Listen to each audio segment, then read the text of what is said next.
Se vocês soubessem como a galera que trabalha na Disney tem história pra contar. Esse cara conta que conseguiu um trabalho de guarda noturno na Disney e ficou muito feliz, porque era o sonho dele trabalhar no local mais feliz do mundo e também porque agora ele poderia levar os filhos dele de graça pra lá. Então meio que ele só trabalhava durante a noite, ficava vigiando lá, olhando as câmeras de segurança e era isso.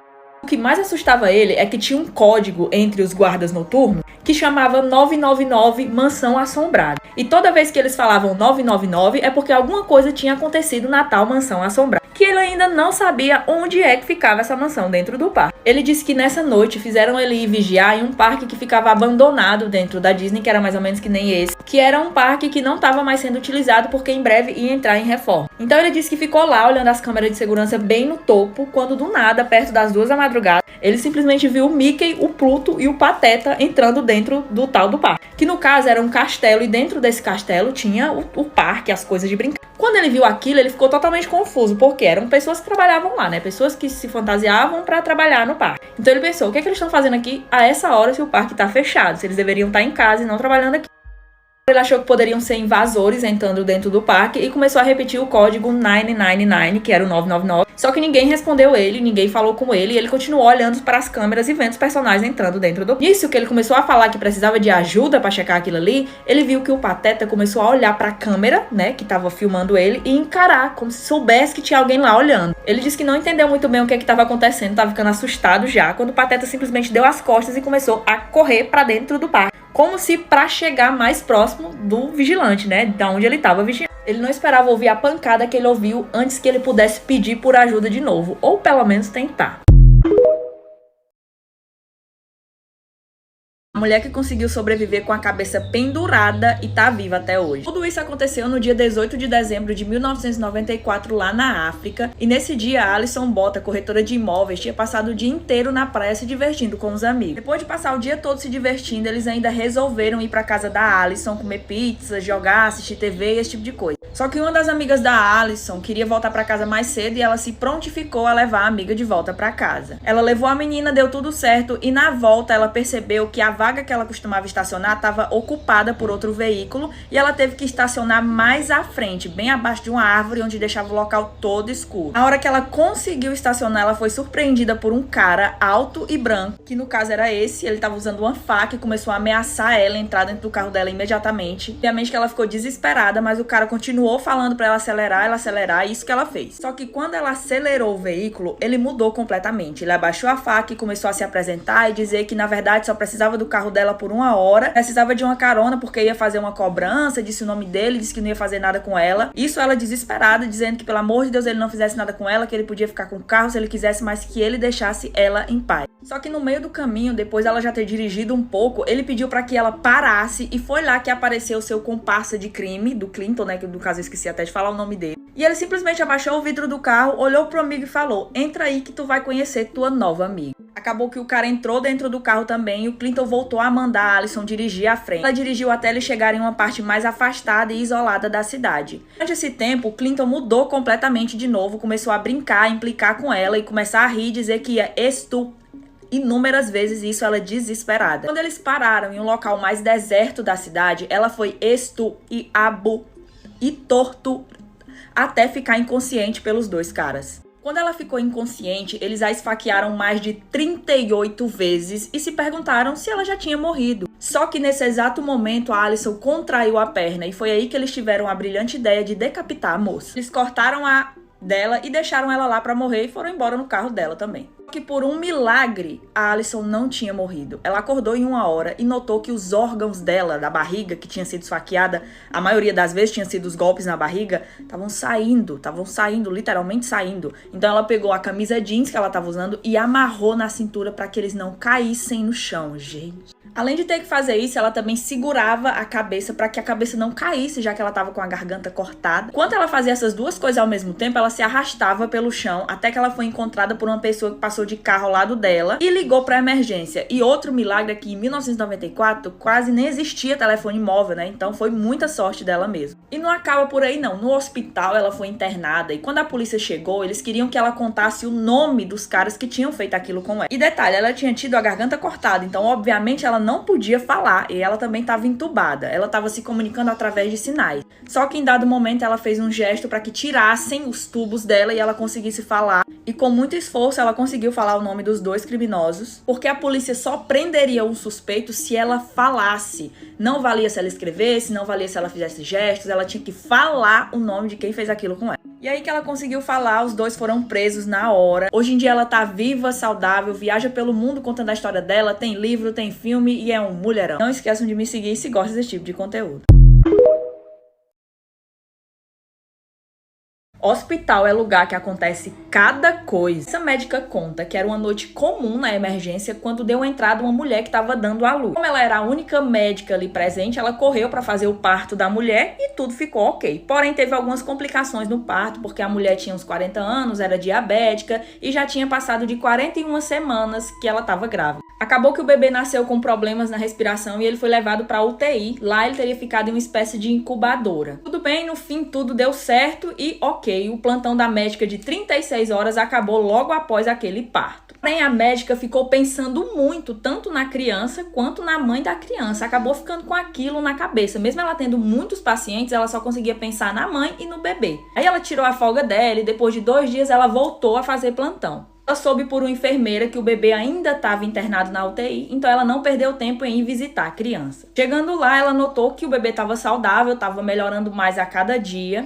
Quando ela resolveu tirar o bebê de dentro da incubadora, a espécie de incubadora que ele estava, ela viu que pelo vidro, que era tipo uma sala com vidro, a mãe do bebê estava assistindo tudo por fora. Então ela pensou logo, nossa, ela deve não estar gostando de eu estar do nada pegando o bebê dela aqui, né, como se conhecesse. Porém, a médica sem jeito só fez mostrar o bebê na tela de vidro, a mãe do bebê sorriu e depois saiu. Após que a mãe do bebê saiu, a enfermeira que tinha dito a ela que o bebê ainda estava na UTI apareceu lá dentro. A enfermeira ficou confusa e falou, ué, doutora, por que você tá aqui? Por que você tirou ele da incubadora? E a doutora disse, não, eu só queria ver se ele tava ok. E daí a mãe dele apareceu no vidro e eu fui mostrar a criança pra ela. Até porque, ao que parece, a mãe do bebê ainda tava internada e não tinha permissão pra entrar na UTI, que era onde o bebê tava. Porém, na hora que ela falou isso pra enfermeira, a enfermeira ficou pálida, ficou branca e a médica ficou totalmente confusa com a reação da moça. E foi então que a enfermeira disse, doutora, a mãe desse bebê acabou de falecer há 20 minutos atrás e eu só vim aqui pra te avisar sobre isso. Não esquece de me seguir se gosta desse tipo de história porque eu tenho várias pra contar.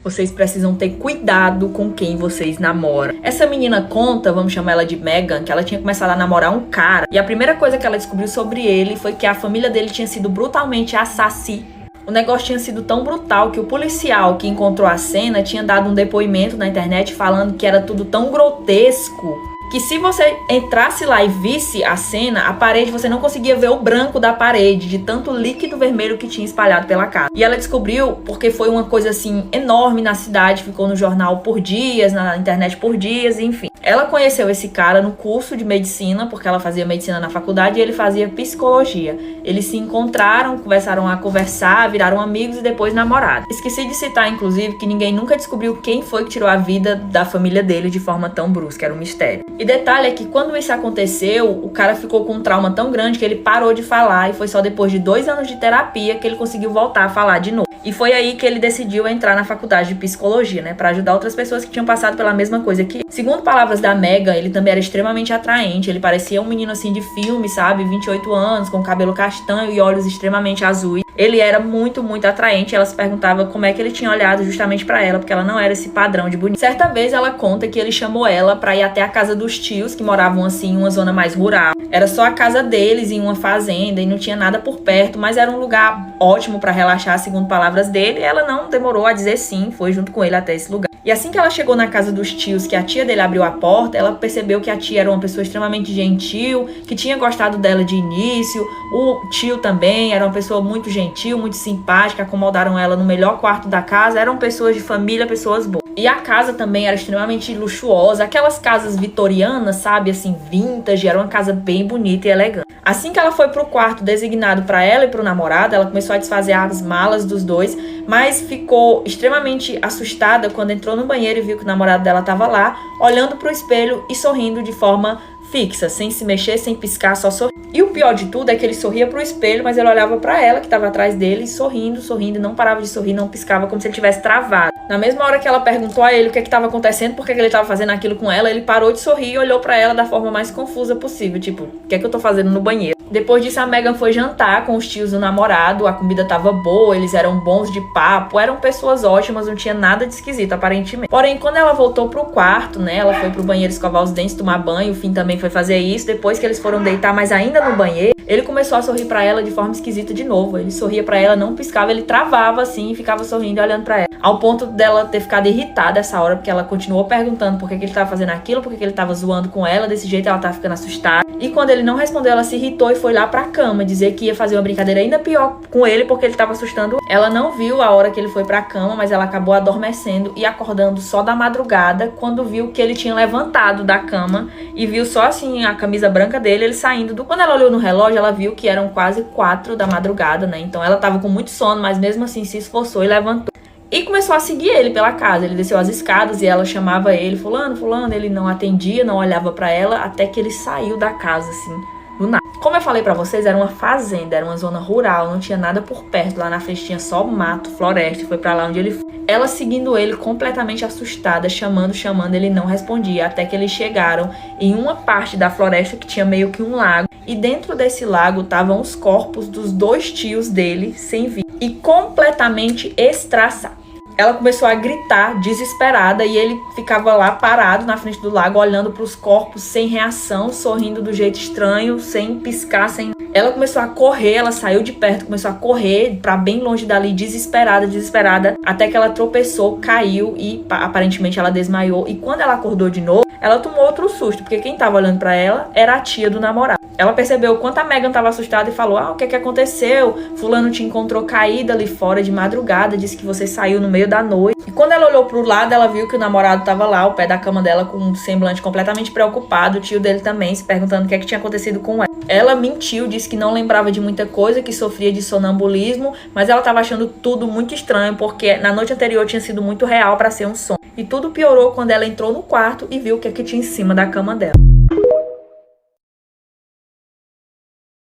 Sabia que você já pode ter sido vítima da bruxa que sussurra? Como assim, Vitória? Que bruxa que sussurra? Sabe quando você tá sozinha em algum lugar, dentro de casa ou até mesmo fora de casa, e escuta alguém chamar pelo seu nome? Inclusive pode ser até a voz de uma pessoa conhecida ou que já morreu chamando por você. Quando você olha e procura quem que tá chamando, não tem ninguém. Então, basicamente, quem tava te chamando era a bruxa que sussurra. Pode ficar tranquilo que ela não faz nada de mal com você. Ela só gosta de chamar pelo seu nome mesmo. A não ser que você conheça a história dela ou alguém te conte sobre ela. E agora que você já sabe sobre a história dela, dizem que a próxima vez que escutar alguém te chamando e não for ninguém, vai ser a última vez que você escuta. E não, você não vai ficar surdo. Vai só partir dessa realidade para outra melhor. Ou não. Vitória, mas o que é que eu faço pra fugir dessa maldição? Não quero morrer. Então, pra você fugir da maldição, você precisa contar essa história pra outra pessoa.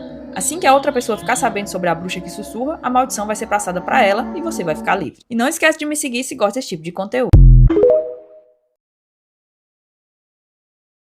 Tu entraria em uma casa que ninguém nunca conseguiu entrar em todos os cômodos se te oferecessem R$2.000? Essa casa se chama Casa Sem Fim porque ninguém nunca conseguiu entrar em todos os cômodos dela. Só que um cara chamado Greg conseguiu. E as pessoas que conseguissem ganhavam $500, R$2.000, R$2.500. Mas enfim, como é que é dentro dessa casa e por que a galera não consegue entrar em todos os cômodos? O Greg conta que quando ele entrou na casa, ela estava completamente vazia, obviamente vazia. Até que ele chegou em uma porta que tinha um número 1, bem grande, e ele entrou lá dentro. Não tinha nada ali naquele cômodo, então ele continuou andando até chegar em uma porta que tinha um 2 escrito bem na frente. Entrou naquela porta, ele tomou um susto, porque de lá saíram vários morcegos. Gente, eram muitos morcegos. Ele conseguiu sair ali dos morcegos e entrou na terceira porta, que estava coberta de névoa dentro do cômodo. Só que além da névoa, tinha uma cadeira, só uma cadeira e uma placa, assim, dentro daquele cômodo. Ele disse que aquele cômodo fez ele sentir um medo inexplicável e no mesmo momento ele começou a andar para sair o mais rápido possível de lá. Na porta de número 4 não tinha nada mais do que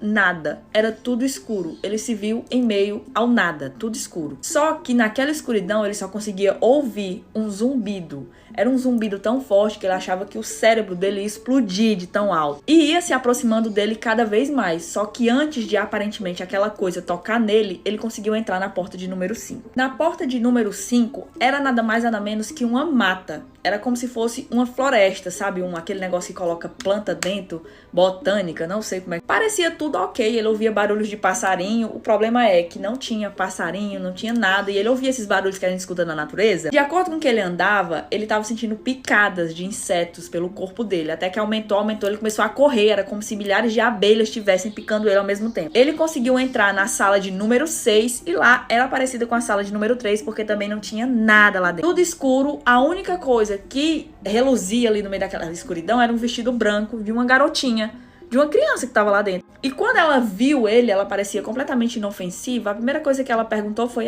quem é você? O que você tá fazendo aqui? O negócio é que o Greg começou a sentir medo daquela garotinha. Ele não se sentiu confortado pela presença dela, ele começou a sentir medo. E ela olhava pra ele completamente séria. E ela continuou com as perguntas também. O que você tá fazendo aqui? Você não deveria ter vindo pra cá. Porque de acordo com o que ela ia falando, a voz dela ia engrossando e ele ia ficando cada vez mais assustado.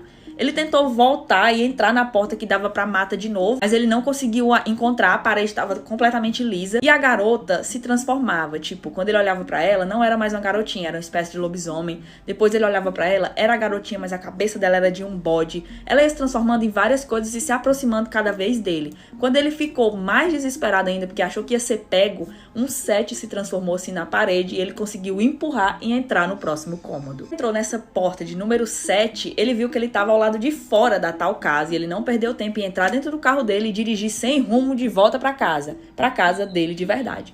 Assim que ele chegou em casa, ele estava assustado, amedrontado, então correu pro banheiro, tomou um banho. Só que quando ele saiu e desceu para comer alguma coisa na cozinha, ele viu os corpos da mãe e do pai dele no chão, completamente ensanguentados. Quando ele olhou para a parede, ele notou que tinha uma porta com o número 8. Ou seja, ele não estava em casa. Quando ele andou até essa porta, os pais dele, mortos, começaram a tentar agarrar ele, derrubar ele no chão. E isso fez com que ele entrasse mais rápido ainda dentro da sala de número 8. E quando ele entrou dentro da porta de número 8, era tudo escuro de novo, que nem a 3 e a 6. Tudo escuro, não tinha nada além de uma cadeira e uma luz em cima da cadeira. Quando ele piscou, ele achou que estava louco, porque viu que tinha um homem sentado naquela cadeira. Mas não era qualquer homem, não. Era ele mesmo sentado naquela cadeira. O cara parecia em pânico. Ele estava amarrado, olhando para ele, o rosto molhado em lágrimas, implorando para que ele ajudasse o cara. E no colo do homem tinha uma faca e um bilhete que tinha escrito o seguinte: para Greg, da gerência. E quando ele olhou pro cara de novo, ele viu que tinha o número 9 riscado no peito do cara.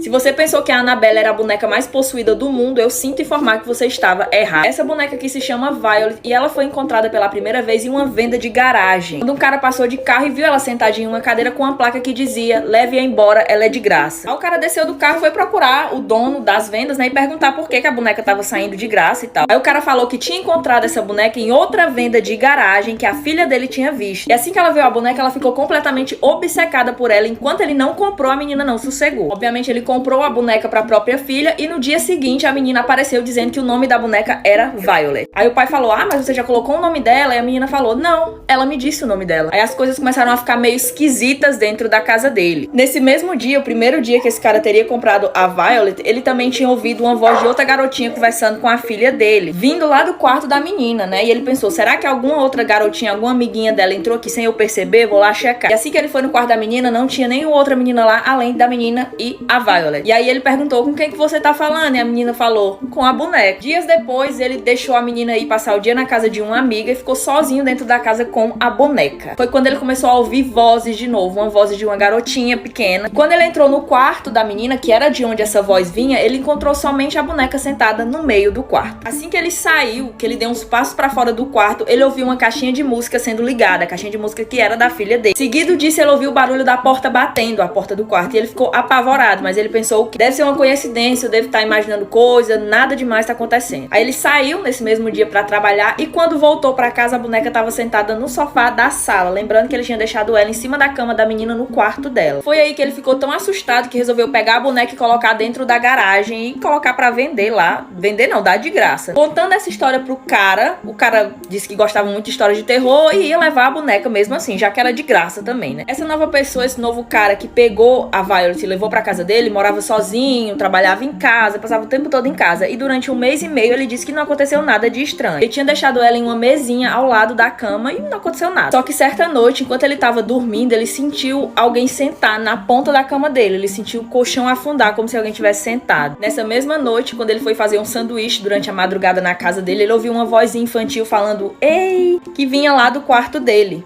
né? Ele ficou... Que é isso? Mas como ele não fez nada, quando ele voltou pro quarto, ele notou que a boneca não tava mais sentada na mesinha ao lado da cama dele, tava sentado na cama dele. Depois disso, esse cara começou a comprar vários tipos de objetos, assim, pra ver se conseguia falar com a boneca, porque ele disse que tinha um espírito dentro da boneca e ele queria saber o que tinha acontecido com ela. Ele disse que com a ajuda de um tabuleiro ou Ouija, ele conseguiu falar com a boneca ainda e disse que ela ainda falou frases pequenas, tipo, oi, olá, eu quero brincar, eu quero atenção. Que algumas coisas estranhas aconteceram na casa dele pra comprovar que ela queria atenção. Então ele pensou, não é um espírito ruim, não é uma coisa demais. Não ficou com medo, deixou pra lá. Só que como ele continuou pesquisando, porque ele queria saber o que tinha acontecido com ela, ao passar do tempo as coisas foram ficando mais estranhas do que ele imaginava. Ao invés de escutar vozinhas de criança dentro de casa, ele tava ouvindo uma voz muito mais grave, como se fosse a voz de um homem. E aí as coisas não estavam mais acontecendo que nem antes. Estavam sumindo facas de dentro de casa. Ele acordava com alguns arranhões e machucados no corpo, então ele ficou com muito medo. Resolveu pegar ela e colocar dentro do porão só que não vou vender ela em uma venda de garagem que nem estavam fazendo. Vou deixar guardada porque eu quero pesquisar mais sobre ela. Mas como ele tava achando ela meio perigosa, deixou ela lá dentro do porão. Só que esse cara postou na web recentemente a opinião das pessoas, perguntando se o que ele tava fazendo era certo, se ele deveria pesquisar, manter ela pra pesquisar mais sobre ela, ou se ele deveria dar um fim nela que nem todos os antigos donos estavam fazendo. Deixei a opinião de vocês no comentário que eu quero saber e não esqueçam de me seguir se querem uma parte 2. Fingir que tá dormindo de fato pode salvar sua vida algum dia. Esse cara conta que quando ele era mais jovem e morava junto com a família, todos os membros da família costumavam dormir muito cedo, tipo durante a noite. Eles iam dormir 7, 8 horas da noite por aí, e ele tinha muita vergonha disso, porque todos os amigos dele sempre iam dormir no horário normal, 10, 11 da noite. Então, o que é que ele fazia? Quando todo mundo ia dormir, ele ficava acordado no quarto, no andar de cima, mexendo no celular até altas horas da noite. Ele disse que enquanto ficava acordada, ele ouvia os passos, né? Eles indo ao banheiro, eles indo até a cozinha beber água e depois voltando pra dormir. Ele ouvia tudo. Nessa noite em específico, ele ficou acordado jogando um jogo que ele tava viciado quando ele ouviu passo subindo a escada. E imediatamente ele estranhou porque ele não tinha ouvido ninguém sair pra beber água, nem pra ir ao banheiro, nem nada do tipo. E ele também falou sobre conhecer os passos de cada membro da família. E aqueles passos ali ele não reconheceu. Mesmo que ele não reconhecesse os passos, ele começou a imaginar e a deduzir que era o pai dele, porque eram passos pesados, sabe? Ele ouviu aqueles passos entrarem dentro do banheiro, que ficava no corredor do 2º andar, e depois saírem, porque ele ouviu o barulho da porta fechada. Ele costumava contar de 1 até 5 para ter certeza de que o pai ia entrar dentro do quarto e não entrar dentro do quarto dele e ver que ele estava acordado mexendo no celular. Só que ele contou de 1 até 5 e não ouviu a porta do quarto do pai dele batendo. Ou seja, a pessoa saiu de dentro do banheiro e não entrou dentro do quarto. Foi só depois de uns 10 minutos que ele ouviu a porta do quarto dos pais dele abrir, fechar e depois começou a ouvir batidas secas dentro da porta, dentro do quarto dos pais. Ele achou aquilo muito estranho, né? Mas ele pensou, será que eles estão discutindo? Será que eles estão fazendo alguma coisa? Ficou preocupado, saiu do quarto e foi espionar pela brecha da porta dos pais dele para ver o que estava acontecendo. Quando ele se agachou e olhou pelo buraco da fechadura da porta do quarto dos pais, ele viu que tinha um homem dentro do quarto, muito alto, usando preto, usando uma máscara, com um facão gigante na mão. E não é só isso não, o cara tava golpeando os pais dele, que estavam os dois deitados na cama, de inúmeras vezes, diversas vezes seguidas. Claro que ele ficou congelado no lugar, completamente apavorado com o que estava acontecendo. E no mesmo instante ele se perguntou o que ele faria. Se ele ficava ali, só esperava ser morto, se ele saía correndo, ou se ele voltava para o quarto e fingia que estava dormindo. E ele resolveu escolher a terceira opção. Qual foi a coisa mais assustadora que já aconteceu com você? Quando eu era adolescente e morava no interior, eu era muito problemática, sabe? Então eu vivia mudando de casa. Eu passei um tempo morando com a minha mãe, depois um tempo morando com a minha madrinha e por fim um tempo morando com a minha avó. A casa da minha avó era meio afastada das outras casas, mesmo que o interior já fosse bem, quase não tem casa, da minha avó era ainda mais afastada. Era mais ou menos desse jeito aqui, é uma casa e ao redor só matagal. Eu costumava ficar até altas horas da noite acordada, ou assistindo filme na tela quente ou simplesmente mexendo no celular, brigando com a Oi porque não queria pegar o 4G. E a minha avó sempre brigava e mandava eu ir dormir cedo, porque ela dormia cedo, né? E quando eu dizia, eu já vou, ela dizia, não vai não, que tu já vai ver o que tu não quer ir no meio da rua. E parece que palavra de vó é que nem praga de mãe, sabe? Quando elas falam uma coisa você não faz e acontece mesmo, pois é. Essa noite em específico era um domingo e eu tava numa janelinha ali, só olhando pra lua e mexendo no celular, ouvindo música. Eu não tinha muito o que mexer, né? Sem internet. Ouvindo música, olhando pra estrada e tal. Era quase meia-noite já, porque eu não dormia cedo. Era desempregada, adolescente, acordava só 11 horas da manhã. Aí o que é que acontece? Começa a escutar um barulho vindo dos matos. Como se fosse alguém andando, correndo dentro dos matos. Mas era como se fosse uma pessoa, sabe? Fiquei com medo na mesma hora, mas pensei o quê? Ah, deve ser o meu primo, que mora aqui por perto, tá vindo aqui. Porque às vezes ele tinha dessa, ele chega tarde em casa, porque ele é também problemático até hoje. Só que eu ouvia esse barulho de pessoa correndo e não chegava nunca, a pessoa não chegava nunca, era só esse barulho de correndo. E bem pertinho, como se estivesse chegando, uma pessoa chegando, correndo, mas a pessoa nunca chegava. Eu já tava crente que era o meu primo, já tinha certeza total que era o meu primo.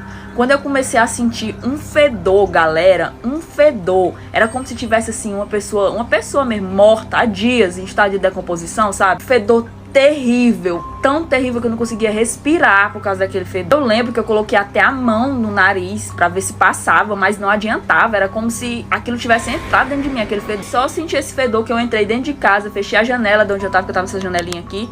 Fechei a janela, entrei dentro de casa, fiquei deitada no sofá e ia continuar mexendo no celular, mas o fedor persistia. Assim que eu me deitei no sofá, aqueles passos se aproximaram e foi como se a pessoa tivesse parado em frente à porta. Inclusive eu fiquei até pronta pra levantar e abrir a porta, porque aí, claro que seria o meu primo se ele tinha parado em frente à porta, né? Era ele. O detalhe é que não era. Eu comecei a ouvir barulho de arranhão, como se essa criatura estivesse arranhando a porta.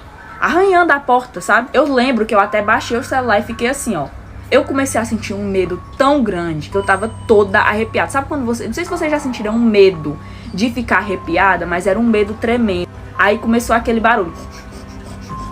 Mais ou menos assim, como se fosse um porco, mas era um porco. Parecia ser um porco grande, porque a sombra que dava pra ver das luzes, assim, da lua, e tinha um poste bem por aqui amarelo, dava pra refletir uma sombra dentro da casa. Parecia ser uma criatura muito grande. Eu fiquei com tanto medo, mas eu não fazia ideia do que poderia ser, eu não fazia ideia. Teve uma hora que eu levantei, assim, bem devagarzinho, fui andando até o quarto, onde eu entrei, fechei a porta e de lá só saí no outro dia. Outro dia, assim que eu saí, por incrível que pareça, eu acordei bem cedo, às 7 da manhã.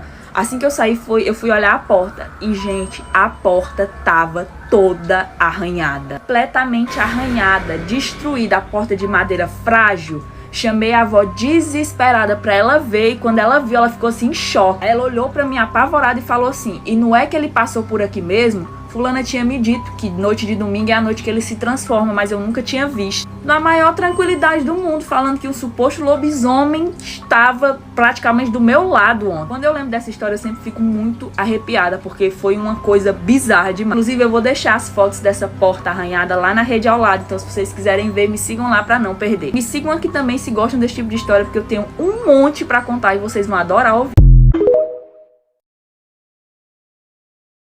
Vocês sabem o que é time sleep? Esse cara conta que há uns anos atrás dividia apartamento com um amigo quando isso aconteceu. Certa noite ele disse que saiu para tomar umas cervejas na casa de um amigo, mas como ele tinha aula na manhã seguinte, ele voltou para casa mais cedo que o normal. Tipo, ao invés dele voltar de madrugada, ele voltou 10, 11 da noite. E ele foi a pé porque da casa desse amigo até pra casa dele, pro apartamento que ele dividia com o colega, levava cerca de 15 minutos de caminhada. Chegou até o apartamento e ele abriu a porta, ele deu de cara com o colega dele, que morava com ele, todo pronto pro trabalho, assim como ele tava todos os dias, né? Usando uniforme, ele trabalhava no McDonald's, mexendo no celular, quando esbarrou com ele, já tava pronto pra sair pra trabalhar. E quando ele viu o colega dele daquele jeito, ele ficou assustado e perguntou por que ele tava indo pro trabalho aquela hora. Porque, que nem eu falei, ele tirou aquela noite pra ir beber cerveja com um colega e voltou pra casa 10, 11 da noite, né? E tipo, o colega de quarto dele saía pra trabalhar às 5h15, 6 da manhã. Então por que ele tava saindo aquele horário, 11 da noite? Pergunta pro colega, ele só olhou pra ele confuso e começou a rir, falando: olha, acho que você tá bêbado, já são 5 da manhã. Quando ele falou isso, o cara ficou completamente em choque e nunca se sentiu tão assustado e confuso em toda a vida dele pelas palavras que ele disse. O celular desacreditado que era esse horário pra checar se de fato era 5 da manhã, e ele teve a confirmação, já eram 5h15. E assim que o colega de quarto saiu, ele ficou lá parado na sala, se perguntando o que diabos estava acontecendo. O cara passou cerca de 7 horas, ele deu um pulo no tempo e passou 7 horas sem saber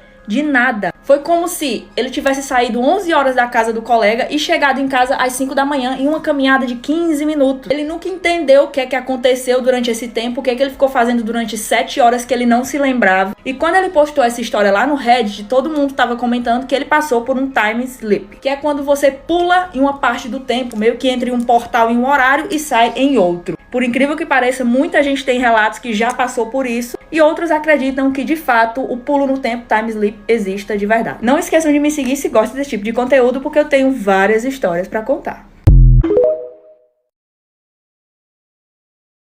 Ela já fez mais de 100 cirurgias plásticas antes mesmo dos 16 anos de idade, pelo simples fato de não ter puxado a beleza de sua mãe. A Zoe Channel é uma influenciadora chinesa que ganhou fama depois de contar sua história, que basicamente se referia ao fato dela não ter puxado a beleza da própria mãe e ser muito caçoada na escola. Ela sofria muito bullying por conta de sua aparência, e quando ela fez 15 anos de idade, ela resolveu que iria começar a fazer cirurgias plásticas. Detalhe que até a família fazia bullying com ela pelo fato dela não ser tão bonita quanto a própria mãe. Então, quando a Zoe fez 13 anos, ela fez a primeira cirurgia plástica dela. Foi uma redução de pálpebra, que é muito comum lá na China, por incrível que pareça, de muitas crianças fazer. Só que depois que ela fez essa cirurgia, ela ficou obcecada em se tornar cada vez mais bonita. E detalhe, ela queria ser tão bonita quanto a sua celebridade favorita, que é a famosa Sue. Vitória, mas como ela pagou tantas cirurgias, ela era rica? Não, ela obrigou os pais dela a financiarem todas as cirurgias, caso contrário ela iria abandonar a escola definitivamente. Isso resultou em mais de 100 cirurgias plásticas antes mesmo dela completar 16 anos de idade. Ela gastou aproximadamente $500 mil,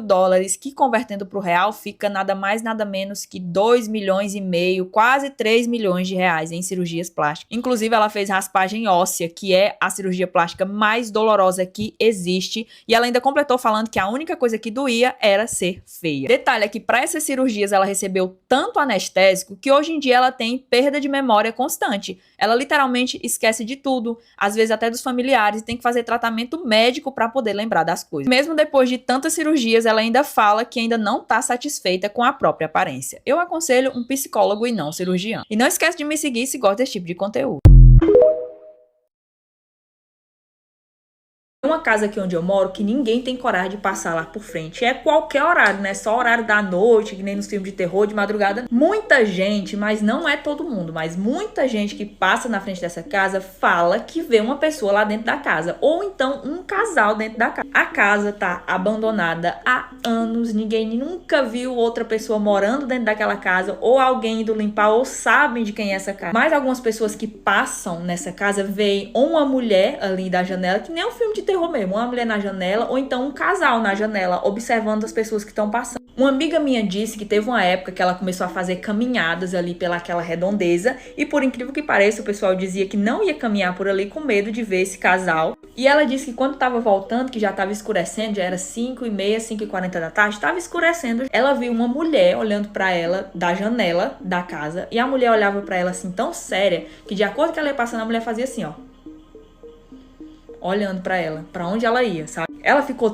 tão assustada, mas ela ainda pensou em falar com a mulher, porque parecia uma pessoa mesmo. Outra vez, já que ela ia passando, ela disse que tava um homem e uma mulher olhando pra ela de dentro da casa, os dois usando branco, e quando ela passou, os dois fizeram a mesma coisa, olhando pra ela passar. Depois que nós duas juntas fomos mais a fundo, descobrimos que naquela casa um casal morou há muitos anos lá. E era um casal que tinha muito dinheiro, só que o que eles faziam? Eles tinham escravo, e eles maltratavam muito esses escravos. Até que um desses escravos se revoltou e tirou a vida dos dois. E como eles eram pessoas muito ruins, eles foram supostamente, que nem as pessoas falam, amaldiçoadas a viverem dentro da casa pra sempre. Por isso que tanta gente tem medo de passar lá por frente, porque de fato quarto, galera, não tem como ser pessoas, não tem como ser pessoas, porque todo mundo dá as mesmas características, né, dos fantasmas e não tem ninguém morando numa casa abandonada no meio do nada. Mas se vocês quiserem que eu vá lá e grave um vídeo, deixa aí nos comentários e não esqueçam de me seguir pra não perder quando eu postar. A garota que não podia sair de casa todo dia 10 de outubro. Sim, essa garotinha ela tinha 12 anos de idade e todo dia 10 de outubro de todo ano ela era extremamente proibida de colocar o pé pra fora de casa. A mãe dela deixava claro que ela tinha que ficar trancada dentro do quarto com as janelas fechadas, cortina fechada, não podia ver nada. Ela nunca entendeu muito bem o porquê daquilo, mas ela notou que todo dia 10 de outubro a campainha tocava de forma repetida e só parava à meia-noite. Parava justamente quando já ia pro dia 11 de outubro, né? Mas ela passava o dia inteiro tocando e a mãe dela não atendia de jeito nenhum. O que é que acontece? Certo dia a mãe dela arrumou um emprego que ela não pôde faltar no dia 10 de outubro, né? Então ela falou pra filha dela, olha, é o seguinte, você já sabe o que é que acontece no dia 10 de outubro, você já sabe que tem que ficar em casa trancada, não pode abrir a porta de jeito nenhum, nem a janela, fique trancada dentro do seu quarto. Como a menina já estava acostumada a vivenciar aquilo, ela disse, tá bom, mãe, não vou sair do quarto, vou fazer o que a gente faz todo ano. Só que como ela sempre teve curiosidade pra saber o que é que acontecia, quando a campainha começou a tocar no dia 10 de outubro e ela tava pela primeira vez sozinha, sem a mãe dela, ela resolveu ir abrir a campainha. E assim que ela abriu a porta, ela viu um ser esquelético, mais ou menos assim, tava com a boca aberta desse jeito. E a pele desse ser era como se fosse queimada, como se estivesse derretendo. Ela notou também que era uma mulher e que tinha quase 2 metros de altura. Mas ela ficou com tanto medo que ela fechou a porta na mesma hora, subiu correndo as escadas e se trancou no quarto, que nem ela deveria ter feito desde o início. Na mesma hora, ela pegou o telefone, ligou pra mãe dela e explicou o que é que tinha acontecido. A mãe dela começou a dizer, olha, o negócio é o seguinte, fulana, eu peço pra você não abrir a porta todo dia 10 de outubro, porque antes da gente se mudar pra cá, uma mãe e uma filha também moravam aqui, que nem a gente. Só que aconteceu um incêndio, e nesse incêndio, a mãe da menina morreu queimada, mas o corpo da menina nunca foi encontrado. Então, todo dia 10 de outubro, que foi a data do incêndio, a mãe, o espírito da mãe dessa menina, volta pra essa casa em busca de possuir o seu corpo e conseguir de volta a filha que ela nunca encontrou. Não esquece de me seguir se gosta desse tipo de história.